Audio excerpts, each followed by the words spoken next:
Good morning, everyone, and welcome to all of you to our presentations. My name is Thi Huong. I'm very delighted to be here today. We have five main points in today's presentations. First, we'll give a brief definitions of stereotypes. Next, we'll describe the first stereotype raising students and comfort will spoil them. After that, we'll move on to the stereotype Vietnam is a poor backward country. Then we'll look at the third stereotype Americans are rich. And finally, we'll summarize the main idea and share some concluding thoughts on the importance of understanding stereotypes. Our presentation will take about 25 minutes. To set the context, let me start with a simple question. What do you mean by stereotype? In our cultural communications textbook, drawing on what meant in 1922, stereotypes is described as a selection and simplification process. Instead of carefully studying every new person we meet, we ready-made picture in our head and to organize and simplify to choose a word. Another offer, no, this similar is defined a stereotype as a wide held fixed and oversimplified images or ideas of particular types of persons or things. Moreover, in social psychology's Golden Award in 1954 out that a stereotype as an exaggerated belief associated with a category and that its functions to justify how we behave toward that category of people. So let's move on to stereotype 1. Raising children in comfort will spoil them. In stereotype 1, I and Miss Phuong will discuss what this stereotype means, why it exists, and why it's in Norway too. So look at the picture. Here you can see four new headlines for Vietnamese media, and all of them send a very similar message. Giving children too much comfort is seen as harmful to their character. So from these media example and from what we often hear in daily life, we can summarize to the stereotypes as the follow. First, children who grow up in materials or emotional comfort are expected to become lazy, selfish, dependent, and ungrateful. Second, in contrast, many people believe that has to create good children, while comfort created bad or spoiled children. In other words, a comfortable childhood is often seen as a direct cause of bad behavior. Another difficult childhood is seen as a direct cause of good characters. In many Vietnamese families, this way of thinking is especially common among parents.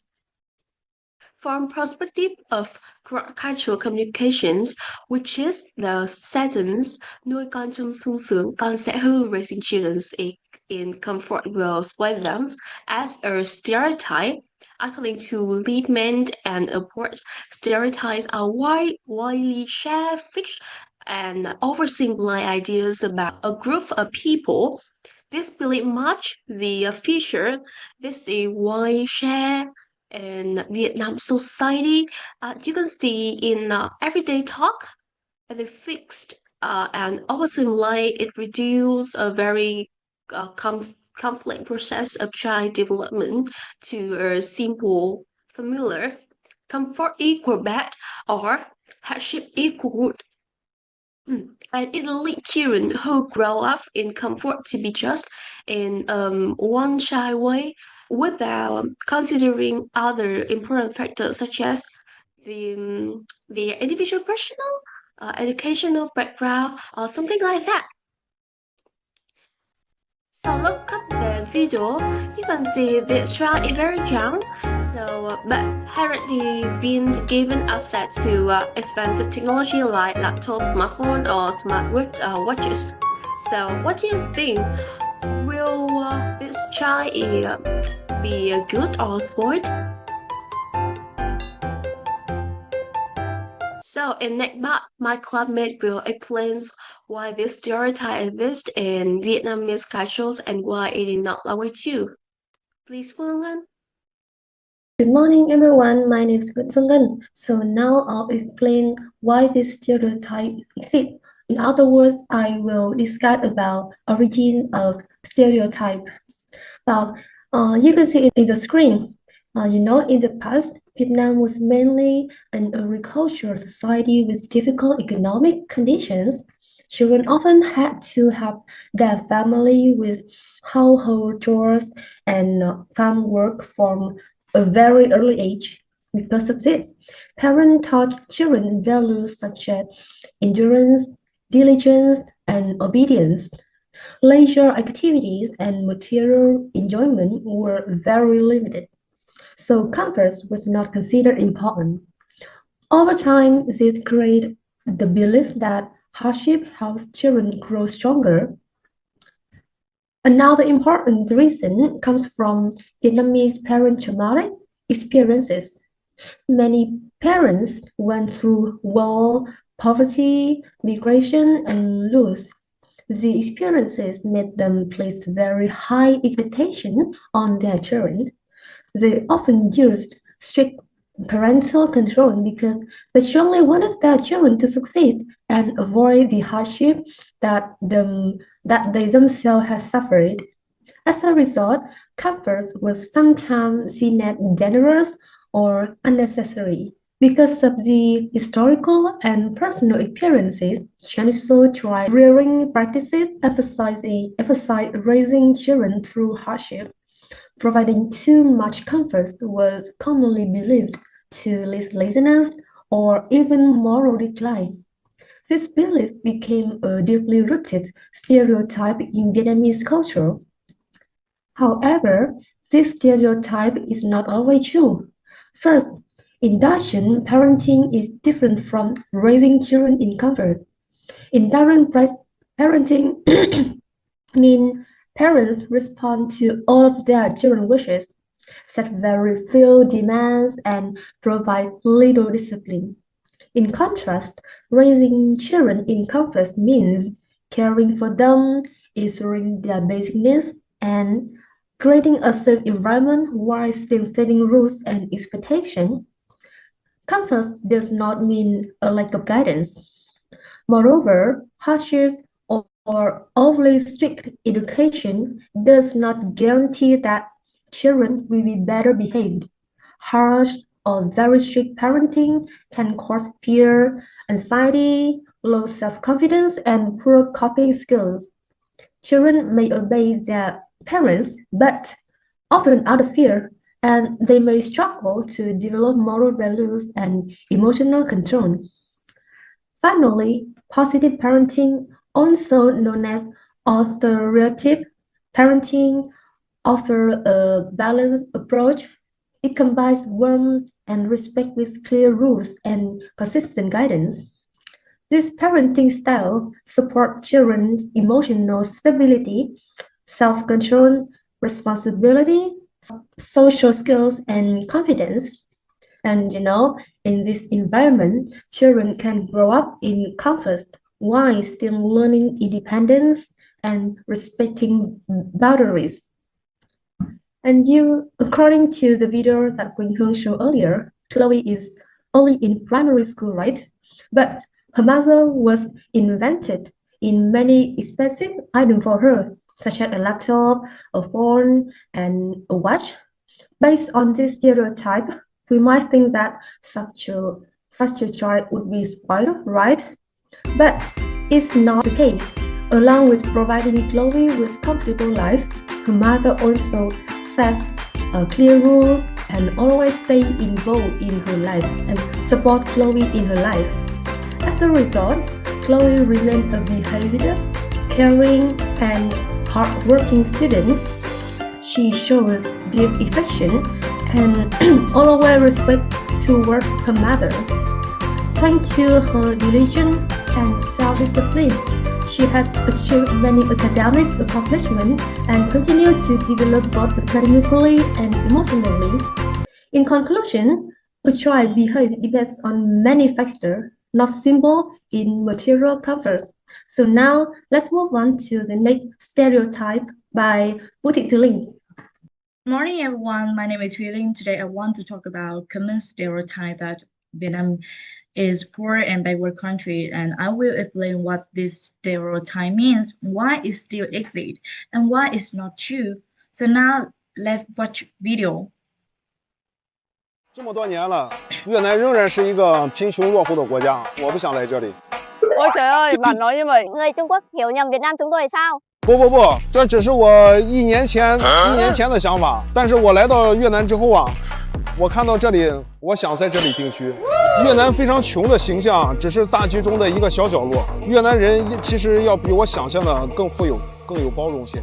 例如 When people say Vietnam is poor and backward, they usually mean that Vietnam is undeveloped, mostly depends on farming, limited modern service, and is behind other countries in economy. But this is a huge oversimplification. It may have been true in the past, but it does not show the real Vietnam today. So why that is still exist? Firstly, the relations of work for many years international media only show image of Vietnam as a war-torn country full of poverty. Movies and documentaries reinforce this painful image, but unfortunately, it has stuck in people's minds, even though Vietnam has changed a lot. Secondly, the way foreign media and tourism highlight Vietnam play a role. According to Bộ Văn hóa, and foreigner media often focus on the poor countryside and ethnic minority group because it looks exotic and attract tourists. But this creates a one-side view and make people think the whole country is poor. Thirdly, this an unfair comparison with highly developed countries like the US, Japan, and Europe.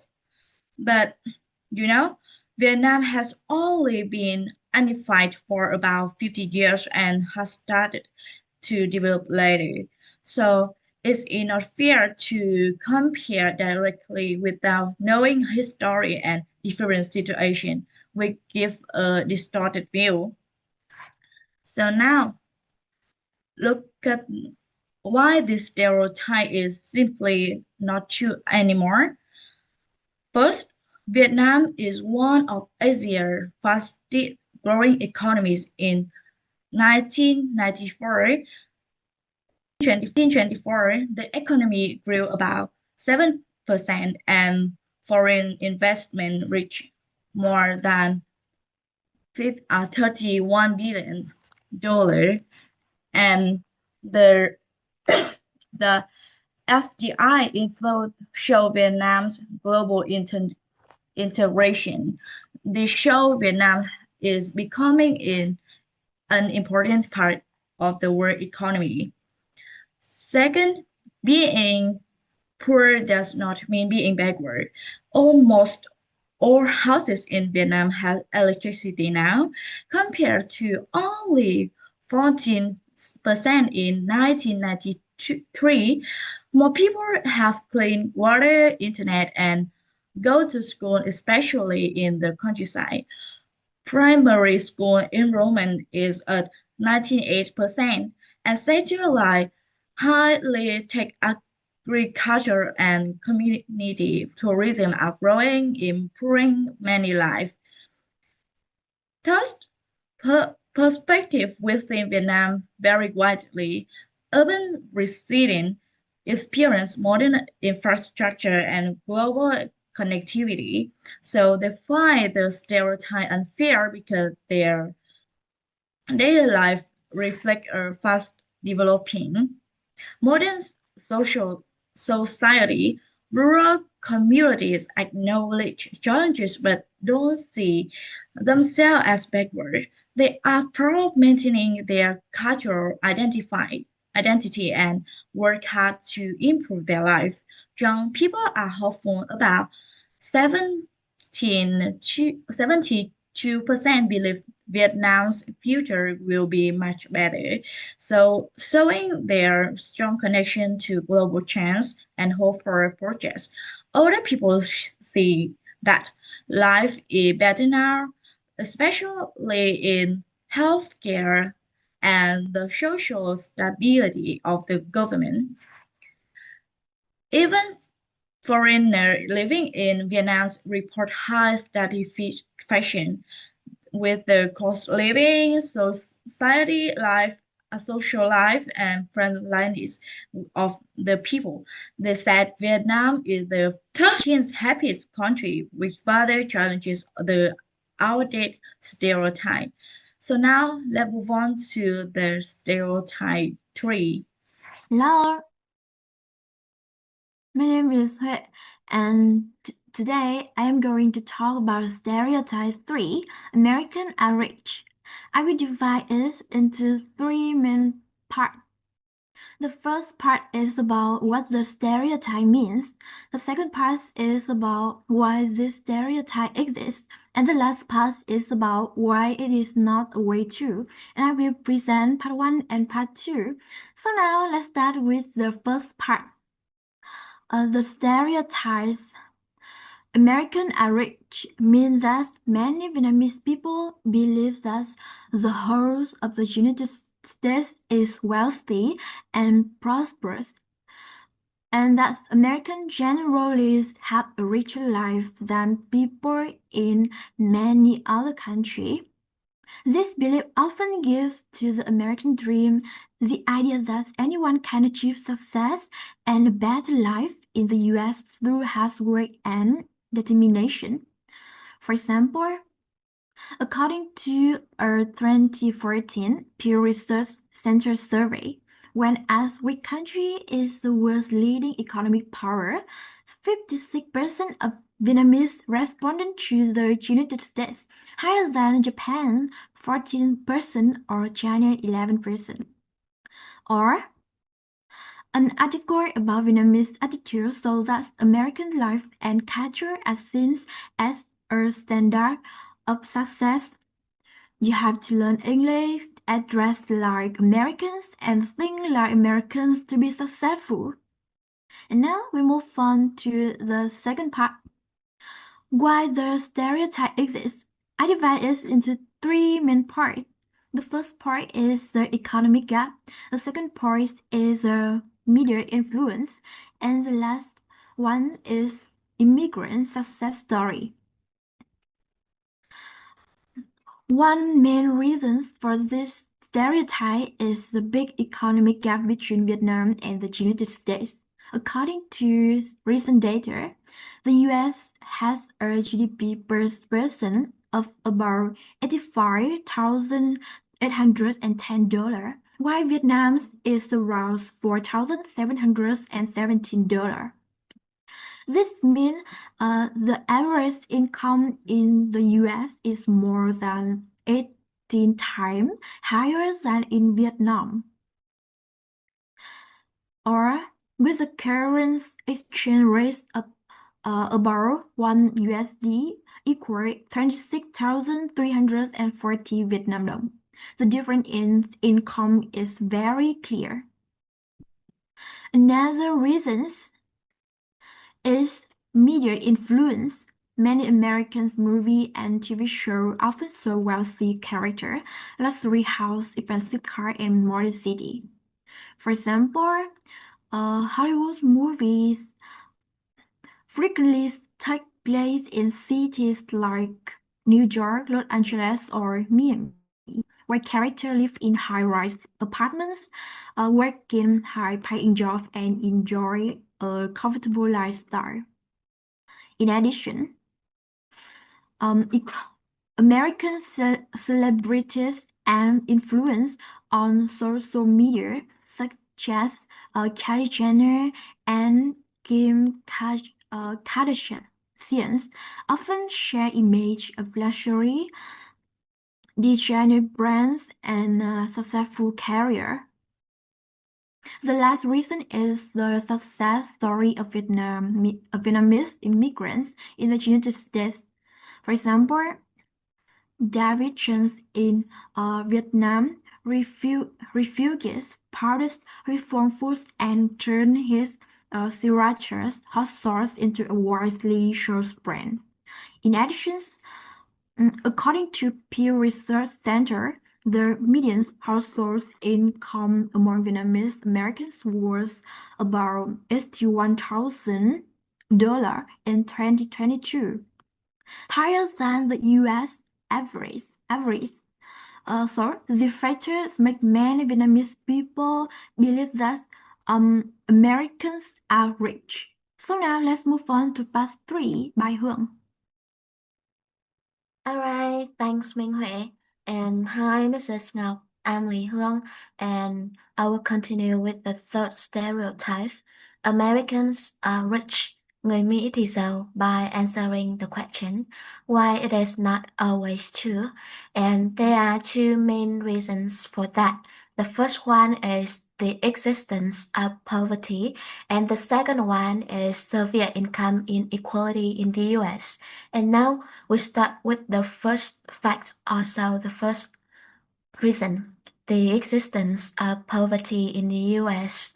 According to Poverty USA, in 2019, about 42.5 million Americans, accounting for 13.4% of the population, were living below the poverty line. And here is a short video about lives of the poor in 3 hardship cities in the US. The 3 cities in the USA where literally everyone is poor. The last one will leave you speechless. Number 3, Cleveland, Ohio. Cleveland is one of the rare places in the U.S. where poverty feels permanent. About 39% live below the poverty line, but almost everyone else is stuck surviving on just $33,000 a year. Nearly half of the city's children grow up poor, making poverty the rule, not the exception. Blocks of foreclosed homes were bulldozed because there weren't enough families left to fill them. In some neighborhoods, more than half the population lives in poverty. And to top it off, 1 in 5 Clevelanders spends over half their income just to keep a roof over their heads. Number 2, Detroit.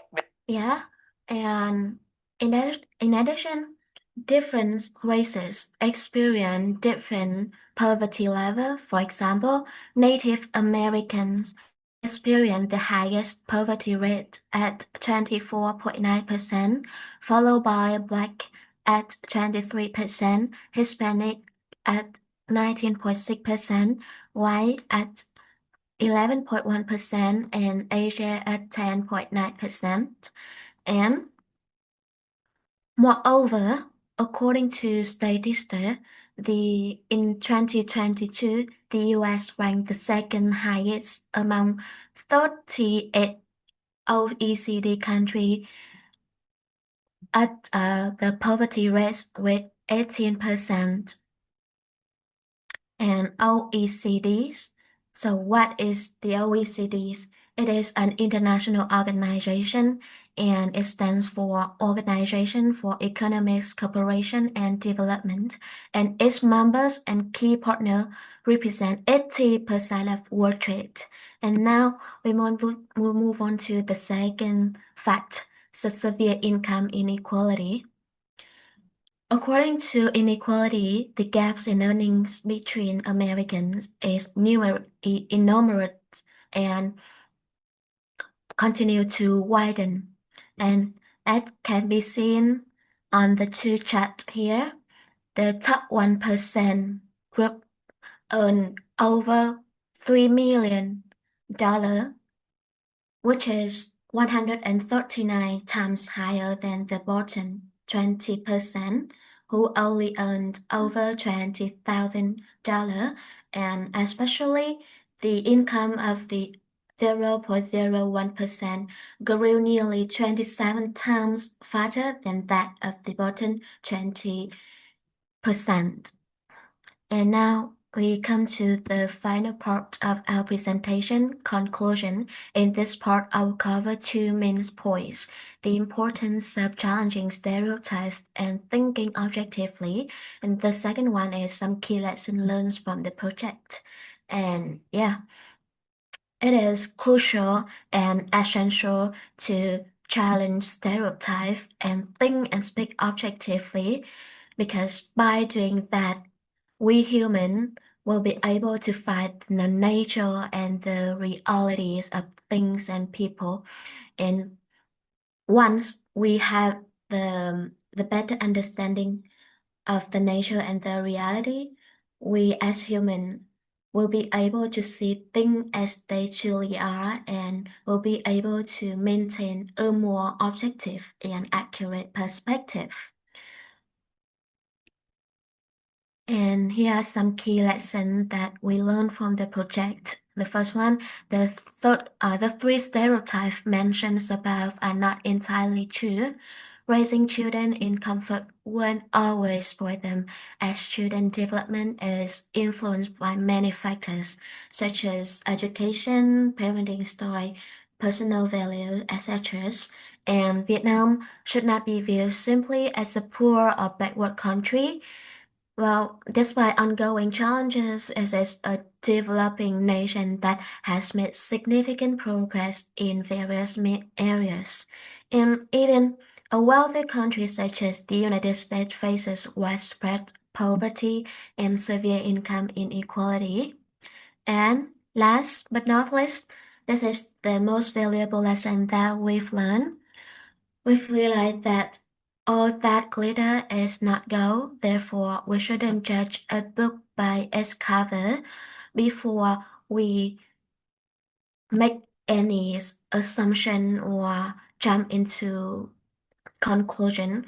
We should learn to ask the question why, to dive deep into the issue, the inside of things and people, to figure out the core, the nature, and the realities.